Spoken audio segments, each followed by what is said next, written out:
the way I see elections is, if you want a certain direction for the country, there will be a bunch of parties who will take you in that direction, and there will be a bunch of parties who will take you in the opposite direction. So it's not even at party level, it's more at a tactical level. Yeah, if you want a certain direction for the country, you vote for the candidate who is most likely to win in your constituency, who will then add to the pool of people who will take it in that direction. So, and it might actually mean you vote for different parties in different constituencies, irrespective of what of the leader you like. Yeah, because there will be a bunch of people who will have a direction, and because it's first past the post, the the MP that you vote for in your borough will add to that pool, who will then make the government, who will then drive the country in a certain direction.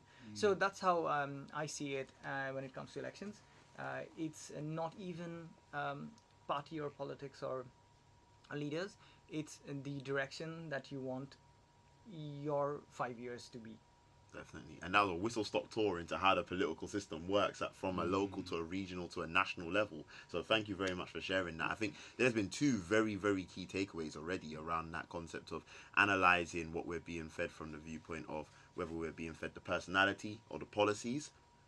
And then we've also got that concept of looking at whether you're engaging with solely national level politics, or are you also looking at what's going to happen on a local level, because your local MP actually has a lot. And I hold my hands up, that's one of the things that this election in particular has caused me to really open my eyes and see, is that, Lewis, you're not engaging with any local politics. Like, what's going on? Do you know what I mean? Like, and it's because I've always had that mindset of, like, I'll be alright, I'll make things happen regardless. But at the end of the day, that's actually almost contradictory to what I'm saying I believe.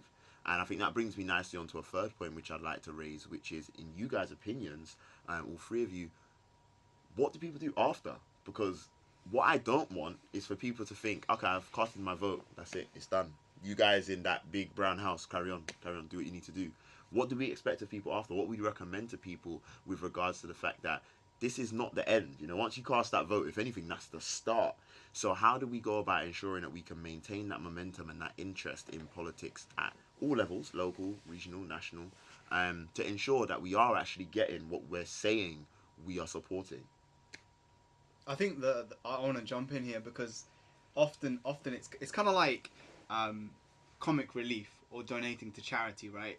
We donate our £2 per month to the poor African kid far away, and then we feel like we've washed our hands of it, we've done our altruistic bit, and that kind of sometimes gives people the license to then exit that issue and feel like, yeah, they've contributed something, they've done what they can, which I understand. We're busy people, there's a lot of information to take in, it's difficult to get what's truth and not truth, but I think that one of the mistakes that people make is not using that as a moment to engage more rather than exit.